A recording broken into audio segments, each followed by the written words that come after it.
हम present perfect tense के कुछ नियम देखेंगे और साथ ही साथ हम लोग डिस्कस करेंगे हमारे फ्यूचर परफेक्ट टेंस को भी। ठीक है, तो सबसे पहले हम बात कर रहे हैं प्रेजेंट परफेक्ट टेंस के। शायद 3 नियम हम लोगों ने देख लिए थे, चौथा नियम हम लोग देख रहे हैं, R4 रूल नंबर 4 हम लोग देखने वाले हैं। ठीक है, तो जब भी कोई वाक्य ऐसे बनता है, इट, दिस, दैट प्लस, ठीक है, इस आ जाए, इट आ जाए, दिस आ जाए, दैट आ जाए, ओके, फिर आ जाए इज, फिर आ जाए द, फिर आ जाए फर्स्ट, लास्ट, बेस्ट, तो इसके बाद बनने वाला जो सेंटेंस होता है वो हमेशा प्रेजेंट परफेक्ट टेंस में होता है। किसमें होगा वो सेंटेंस? हमेशा प्रेजेंट परफेक्ट टेंस में इसके बाद का सेंटेंस बनता है। तो जब भी किसी वाक्य की शुरुआत अगर ऐसी कुछ दिखाई दे आपको, तो समझ लीजिए कि इसके बाद आने वाला जो वाक्य है वो हमेशा प्रेजेंट परफेक्ट टेंस में होगा। कैसे होगा? जैसे कि हम एक सीधे सीधे तौर पर वाक्य बना सकते हैं,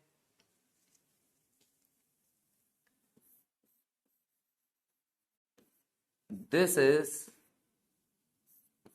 the first time I have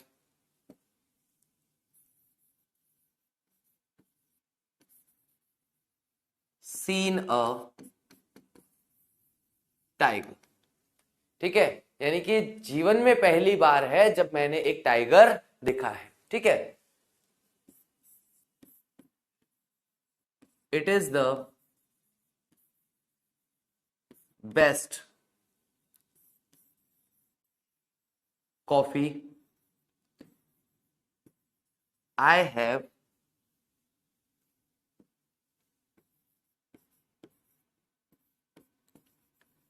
tasted।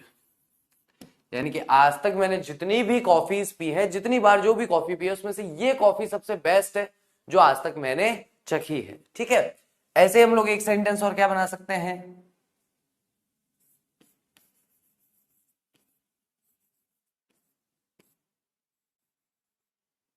This is the last time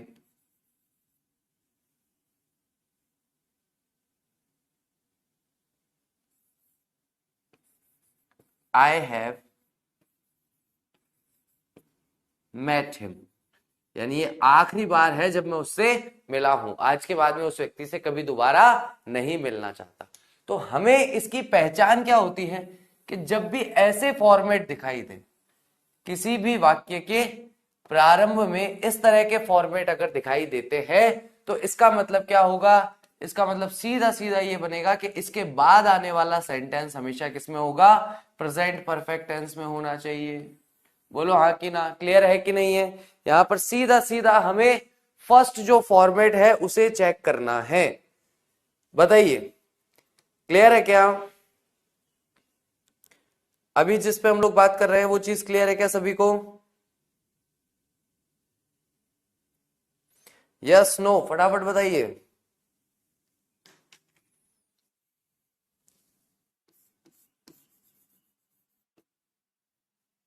that was, या दैट इज से बनाओ इसको, वॉज से नहीं बनेगा। That is the worst food I have had. Last वाला सेंटेंस बताओ सही होगा कि गलत होगा? लास्ट सेंटेंस करेक्ट होगा या इनकरेक्ट होगा?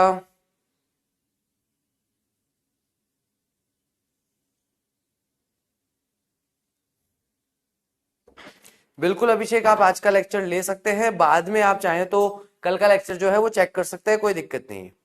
ठीक है, यहां पर सीधी सीधी बात हमारी ये है कि एग्जाम में हमें ये फॉर्मेट दिखाई देगा। एग्जाम में ये वाला फॉर्मेट एग्जामिनर खुद देगा अपनी तरह से। और हमसे जो क्वेश्चन पूछेगा वो इस सेंटेंस की जगह पर पूछेगा। कुल मिला के ये वाला जो सेंटेंस है इसमें आकर के यहां ब्लैंक स्पेस दे करके सी से हमसे पूछेगा कि सी के अकॉर्डिंग आप भरिए, आप क्या भरना चाहते हैं। सेम कंडीशन में पूरा वाक्य दिया जाएगा, यहां पर ये जो ब्लैंक स्पेस है यहां पर टेस्ट दे देगा और टेस्ट दे करके हमसे पूछेगा कि यहां पर क्या आएगा। तो हमारे लिए सबसे बड़ी पहचान जो इस वाक्य में बन रही है वो बड़ी पहचान क्या बन रही है, this is the best times. ठीक है, तो this is the best time, it is the best coffee, this is the last time, that is the worst time. बहुत सारे बच्चे कह रहे हैं कि लास्ट वाला जो है वो इनकरेक्ट है ना। तो देखें जरा, बैड,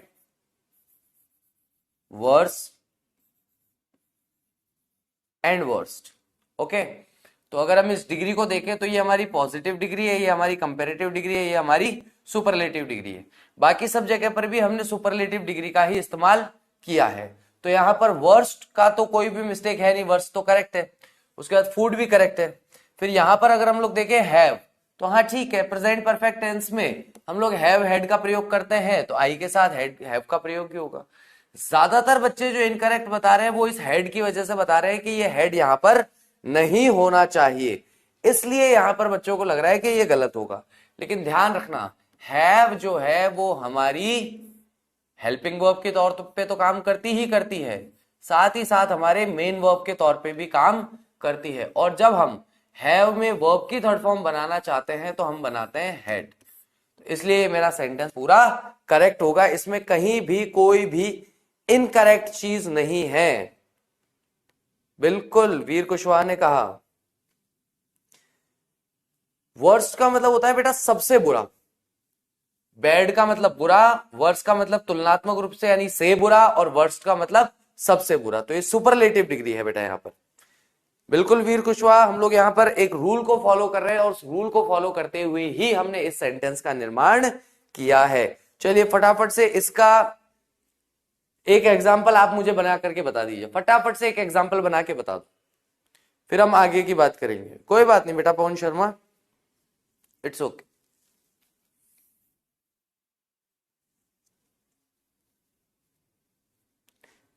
फटाफट से एक सेंटेंस बना के बता दो, तब तक मैं अगले रूल पे बात कर रहा हूं।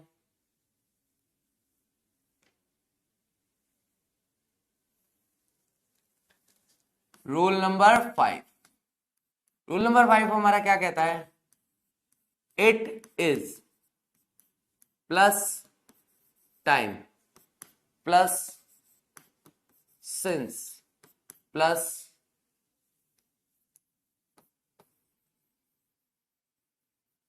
Present perfect tense. ओके, कैसे बन रहा है, इट इज आएगा पहले, फिर टाइम आएगा, टाइम के बाद में सिंस आएगा, सिंस के बाद में जो सेंटेंस बनेगा वो प्रेजेंट परफेक्ट टेंस का बनना चाहिए। चलो मैं देखूं फटाफट से, किसी ने अभी तक मेरे को एग्जांपल दिया है कि नहीं है। This is the worst place I have seen, बिल्कुल सही, बिल्कुल बेटा, बिल्कुल बिल्कुल। लास्ट वाले सेंटेंस में ज्यादा कुछ नहीं है बेटा, यहां पर मैंने खाने पीने के लिए हैव का इस्तेमाल किया है, तो हैव का मैंने मेन वर्ब के तौर पे इस्तेमाल किया है, तो मेन वर्ब की थर्ड फॉर्म में हेड बन गया। यहां पर हैव का इस्तेमाल मैंने हेल्पिंग वर्ब के तौर पर किया है। किसके तौर पर किया है, ये जो हैव है ये हेल्पिंग वर्ब है, ये जो हेड है ये मेन वर्ब के तौर पर, इसलिए हैव हेड होते हुए भी हमारा वाक्य बिल्कुल करेक्ट है, सही है, इसमें कोई भी दिक्कत कोई भी परेशानी नहीं है। It is time since present perfect tense, it is 4 years since I have met Raj. जब हम कहते हैं ना हिंदी में हम ऐसे बोलते हैं, और राज से मिले मिले मुझे 4 साल हो गए, हाँ, या फलानी जगह गए हुए मुझे 10 साल हो गए, या फलाना काम किए हुए मुझे 20 साल हो गए। तो इस तरीके के जब भी हम वाक्य बोलते हैं हिंदी में, तो अंग्रेजी में उन वाक्यों को बनाने के लिए इस तरह के फॉर्मेट का इस्तेमाल किया जाता है, किया जाना चाहिए। एक और बना रहा हूं, फिर तीसरा आप बनाओगे। इट इज 7 years, मतलब 7 साल हो गए किसी काम को करे हुए, सिंस, जब से मैंने ये कार्य नहीं किया है, आई हैव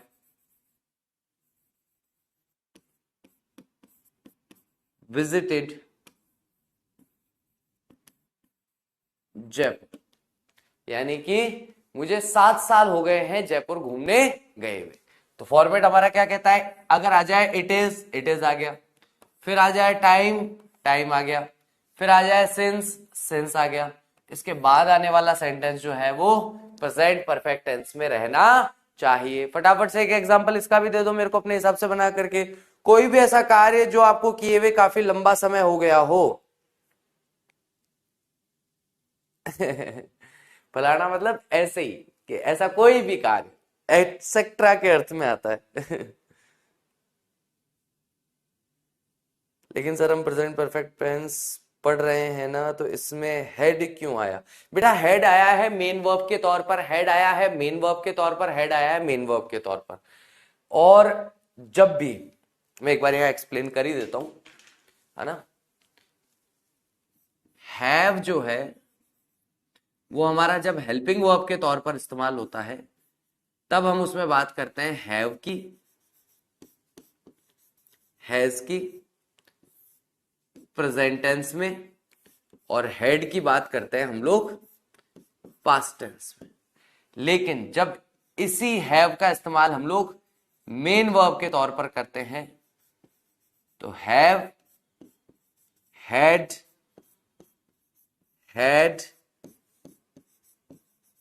हैविंग, इन शब्दों का इस्तेमाल किया जाता है। तो यहां पर जो हेड है, इसमें मैंने ये वर्ब की थर्ड फॉर्म की तरह पर हेड लिखा है। तो जब भी मुझे एक सेंटेंस स्ट्रक्चर बनाना होगा, कैसा बनाना होगा, subject plus have plus verb की थर्ड फॉर्म। तो क्योंकि यहां पर ये हेड मेरा वर्ब की थर्ड फॉर्म बना रहा है, तो इस वर्ब की थर्ड फॉर्म में मैं हेड लिख सकता हूं। तो मेरा सेंटेंस कैसा बनेगा, subject plus have plus head बनेगा। ठीक है, तो ग्रामेटिकली ये करेक्ट है। बोलचाल की भाषा में हम ऐसे सेंटेंस बनाते नहीं है, इसलिए हमारे को पता नहीं है। अगर हम बनाते होते तो हमें पता होता। ठीक है, तो हैव जो है, जब मैं उसे मेन वर्ब के तौर पर इस्तेमाल करता हूं, तो मेन वर्ब की थर्ड फॉर्म में मुझे हेड यहां पर देखने को मिलता है। अभी बताओ, अभी क्लियरिटी है कि नहीं है? अगला हमारा रूल क्या कहता है, कंडीशनल क्लॉज में, रूल नंबर कौन सा हो गया ये, rule number 6।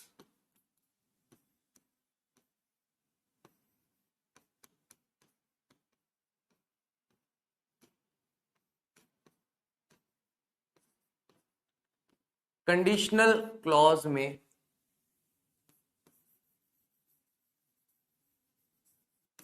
Present perfect tense भविष्य का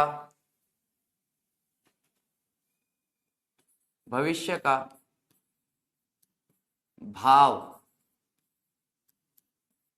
दर्शाता है। ठीक है, सामान्य वाक्यों में क्या करता है, प्रेजेंट परफेक्ट टेंस भूतकाल में, यानी अब से पहले जो जो कार्य हो चुके हैं उनको दर्शाता है। लेकिन जब कंडीशनल क्लॉज बनते हैं, पिछली बार भी इसके बारे में बात की थी, हिंदी में कहते हैं शर्तिया वाक्य।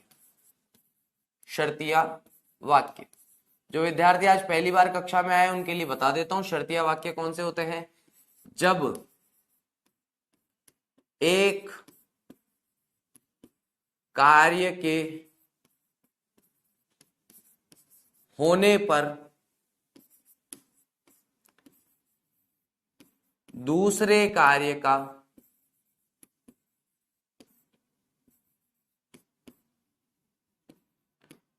होना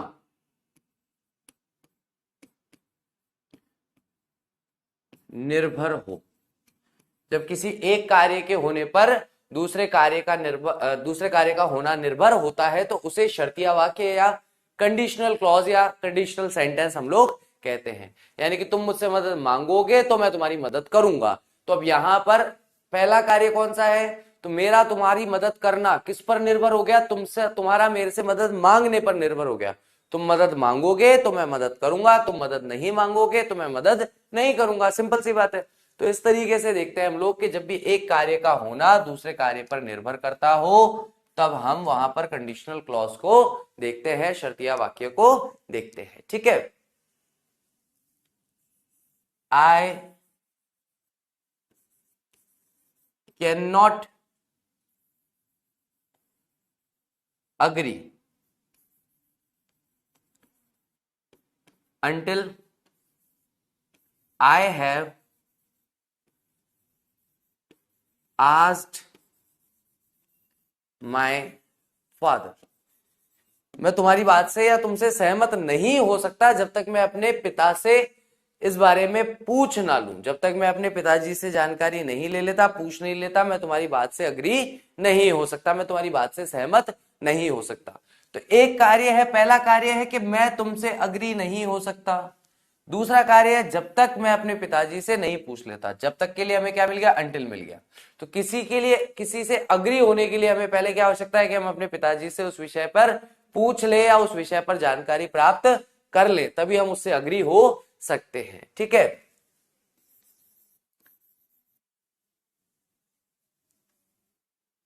she will not go to Jaipur if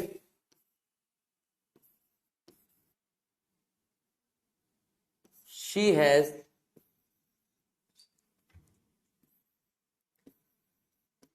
not seen me।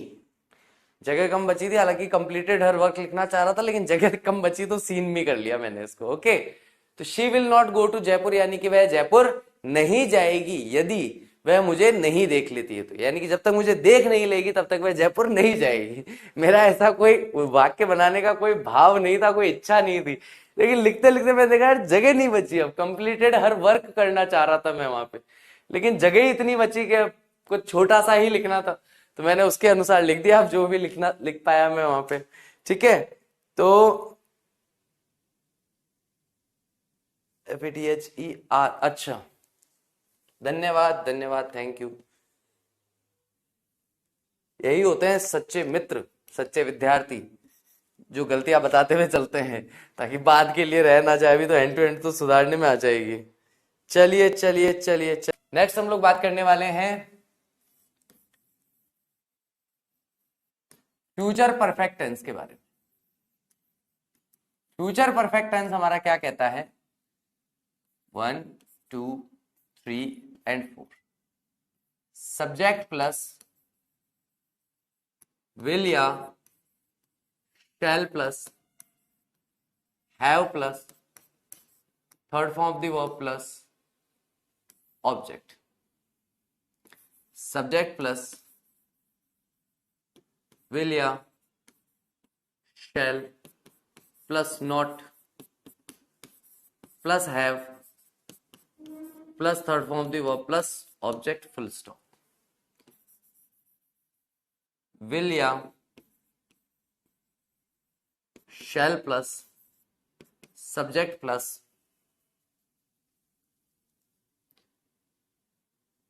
Have plus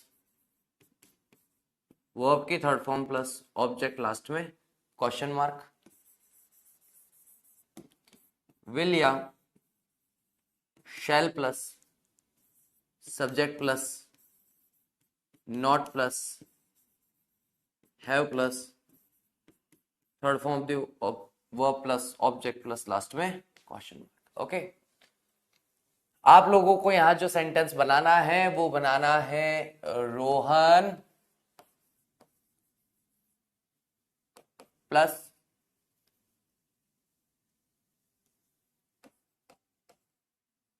take plus class.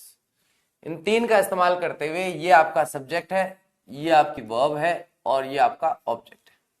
ठीक है, इन तीनों का इस्तेमाल करते हुए फटाफट से इन चारों वाक्यों को बना करके बताइए कैसे ये चारों के चारों वाक्य बनेंगे और कैसे नहीं बनेंगे।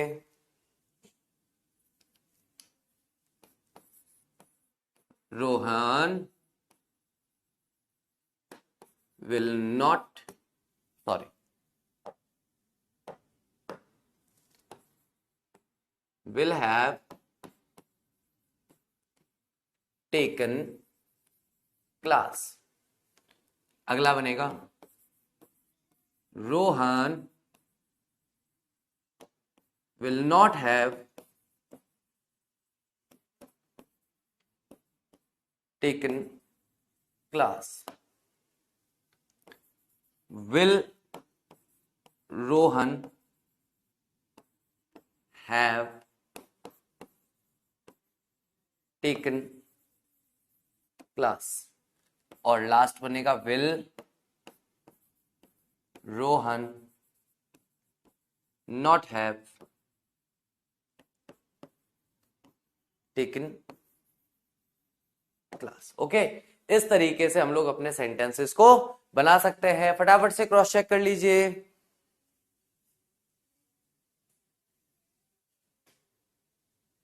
चलिए चलिए चलिए,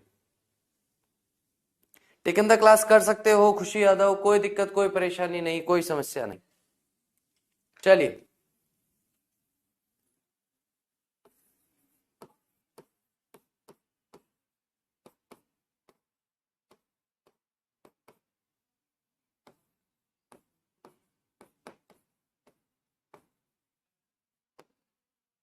फटाफट से इसका बनाइए.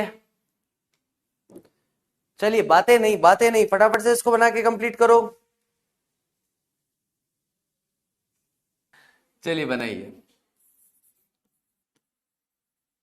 Geeta will have seen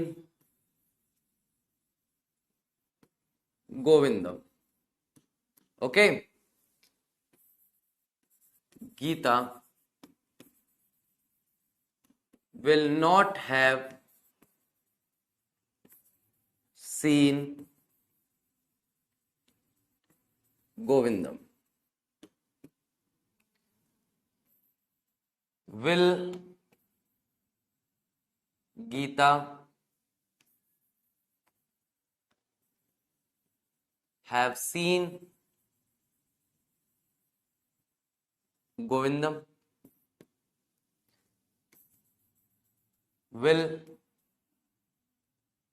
Geeta not have seen Govind.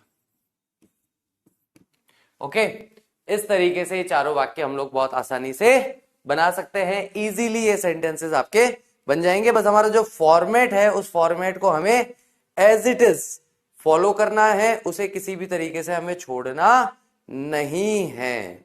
ठीक है, यहां पर हमारे पास टोटल एक ही रूल है. उस एक ही रूल के बारे में हम लोग बात करने वाले हैं. ऐसा कोई कार्य जो भविष्य में किसी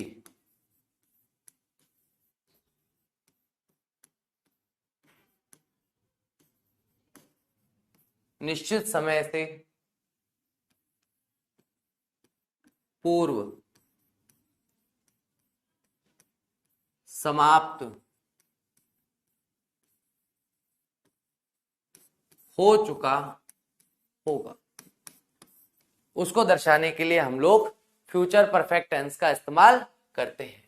अब कई बार होता है भविष्य में निश्चित समय से पूर्व समाप्त हो चुका होगा, और कई बार ये वाला पक्ष नहीं भी होता कि भविष्य में ऐसा कोई कार्य होगा जो समाप्त हो चुका होगा. तो दोनों बातें आ जाती है कि ऐसा कोई कार्य जो भविष्य में समाप्त हो चुका होगा, या ऐसा कोई कार्य जो भविष्य में किसी निश्चित समय से पूर्व समाप्त हो चुका होगा, किसी निश्चित समय से पूर्व समाप्त हो चुका होगा.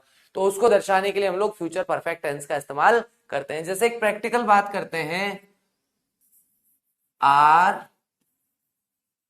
Class will have finished or completed before 4:45 PM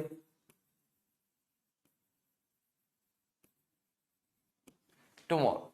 तो हमारी कक्षा जो है वो 4:45 से पहले समाप्त हो चुकी होगी कल, यानी आने वाले कल में। तो मैंने क्या ले लिया यहाँ पे, निश्चित समय ले लिया कि भाई निश्चित समय से पूर्व ये कार्य जो है, अब वो निश्चित समय क्या है, 4:45 से पूर्व ये कार्य समाप्त हो चुका होगा। ठीक है, अब इसी को बताने के लिए मैं दूसरा तरीका इस्तेमाल कर सकता हूं, वो क्या है, आर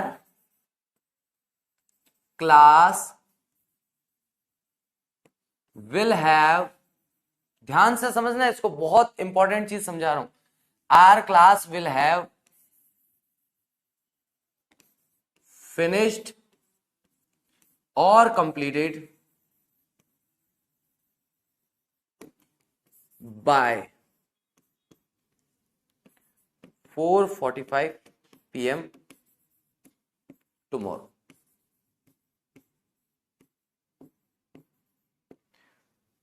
इन दोनों वाक्यों में से अगर मुझसे पूछा जाए करेक्ट वाक्य कौन सा है, तो ये वाला करेक्ट है, ये भी करेक्ट है, लेकिन मैं इसको इतना करेक्ट नहीं मानूंगा जितना मैं इसको करेक्ट मानूंगा। क्योंकि मैंने आपको, जब मैं फ्यूचर कॉन्टिन्यूअस टेंस पढ़ा रहा था, तभी मैंने आपको एक नियम पढ़ाया था। क्या नियम पढ़ाया था कि अगर एट प्लस टाइम आ जाए फ्यूचर में, और अगर बाय प्लस टाइम आ जाए फ्यूचर में,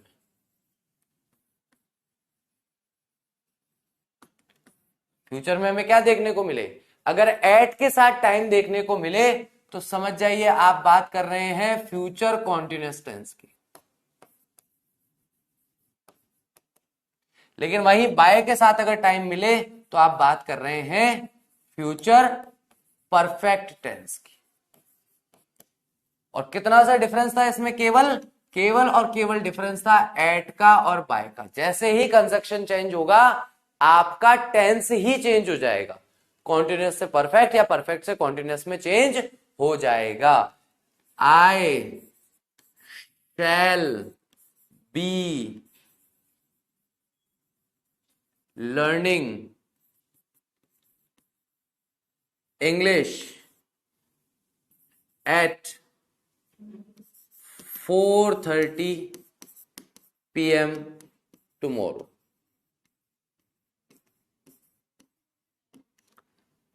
और सेकंड वाक्य इसी में बनाऊंगा, लेकिन चेंज कर दूंगा, I shall have learned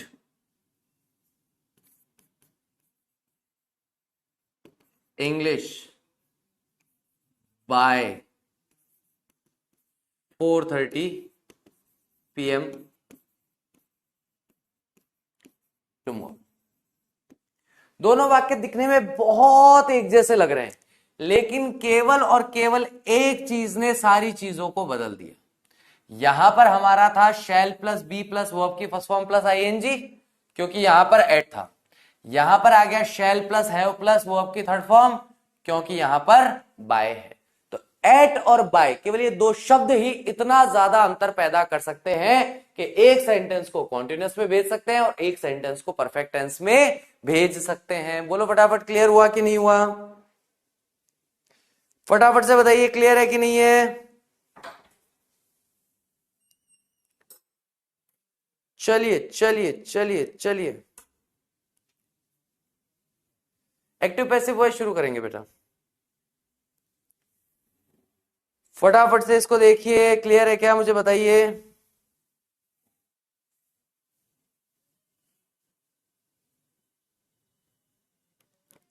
clear है? चलो, क्लियर है, क्लियर है, क्लियर है। मैं बिफोर में ई लगाना भूल गया। अच्छा, ठीक है। अच्छा, बहुत बड़ा ई लग गया है तो before, okay. Thank you dear. चलिए, हाँ, अनिकेत ने बहुत अच्छी बात बोली कि सर ये कंफ्यूजन तो वो वर्ब देके भी पैदा कर सकता है। कैसे कर सकता है कि यहां पर हमेशा वो डायनेमिक वर्ब ही देगा। अगर उसको यहां क्वेश्चन पूछना है तो वो हमेशा डायनेमिक वर्ब देगा। डायनेमिक वर्ब कौन सी होती है? जो वर्ब की फर्स्ट फॉर्म प्लस आईएनजी में जिसका इस्तेमाल किया जा सकता है। लेकिन परफेक्ट में अगर उसको क्वेश्चन पूछना होगा तो वो डायनेमिक भी दे सकता है, डायनेमिक वर्ब भी दे सकता है और साथ ही साथ स्टेटिव वर्ब भी दे सकता है। दोनों ही वर्ब देकर के वो पूछ सकता है। यानी कि ऐसी वर्ब जो वर्ब की फर्स्ट फॉर्म प्लस आईएनजी में लग सके और ऐसी वर्ब जिनका यूज हम वर्ब की फर्स्ट फॉर्म प्लस आईएनजी वाले फॉर्मेट में जिनका यूज हम नहीं कर सकते हैं। तो यहां पर स्टेटिव और डायनेमिक दोनों दे सकता है, लेकिन यहां पर केवल डायनेमिक देगा, स्टेटिव वर्ब नहीं देगा। Very well, very good observation बेटा, वेरी नाइस, बहुत अच्छा लगा मुझे। चलो ओके ओके ओके, कुछ एक स्टूडेंट्स को क्लियर नहीं है, मैं एक बार वापस से रिवाइज कर रहा हूं, फटाफट से देख लीजिए। बात केवल यहां पर इतनी है, ऐसा कोई कार्य जो भविष्य में किसी निश्चित समय से पूर्व, या निश्चित समय से पूर्व भी छोड़ दो कि भविष्य में ये कार्य पूर्ण हो चुका होगा, हम ये बताना चाहते हैं। उसके लिए हम पहले क्या इस्तेमाल करते हैं? बेसिक सेंटेंस बनाते हैं, our class will have finished completed before 4:45 PM tomorrow. अब यहां पर ये बिफोर जो है, एक्चुअली हम लोग फ्यूचर में इसका इस्तेमाल नहीं करते हैं। ज्यादातर हम लोग किसका इस्तेमाल करते हैं? हम लोग यहां पर बाय का इस्तेमाल करते हैं। अब बाय के साथ में एक कंजक्शन और आ जाता है, वो कौन सा आता है? तो एट के बाद में अगर टाइम दे रखा हो तो समझ जाओ सेंटेंस जाएगा फ्यूचर कॉन्टिन्यूअस टेंस में। बाय के बाद अगर टाइम दे रखा हो तो समझ जाओ सेंटेंस जाएगा फ्यूचर परफेक्ट टेंस में। तो जैसा कि यहां पर हमने देखा, यहां पर हमें सेंटेंस मिल रहा है एट 4:30 और यहां पर हमें मिल रहा है बाय 4:30। तो जहां एट 4:30 मिला वहां हमारा सेंटेंस फ्यूचर कॉन्टिन्यूअस टेंस में चला गया, और जहां बाय 4:30 मिला वहां पर परफेक्ट टेंस में चला गया, फ्यूचर परफेक्ट टेंस में चला गया। तो कुल मिलाकर के एट 4:30 और बाय 4:30 छोटे छोटे से वाक्यांश लगते हैं, लेकिन इतने इंपॉर्टेंट है इस सेंटेंस में कि टेंस का पूरा चेंज ही कर सकते हैं। यानी सेंटेंस में कौन सा टेंस आएगा उसको तक कंट्रोल कर सकते हैं एट और बाय, ये दो शब्द है ना। ये हमारे लिए यहां पर इंपॉर्टेंट बात है। चलिए फटाफट से मुझे बताइए, आई हैव फूड के अकॉर्डिंग इसे बनाइए। ध्यान रखना यहां पर ये जो हैव है ये मेन वर्ब है। ओके, तो इसको बनाइए फ्यूचर परफेक्ट टेंस में, और एक बनाइए शी डू हर वर्क।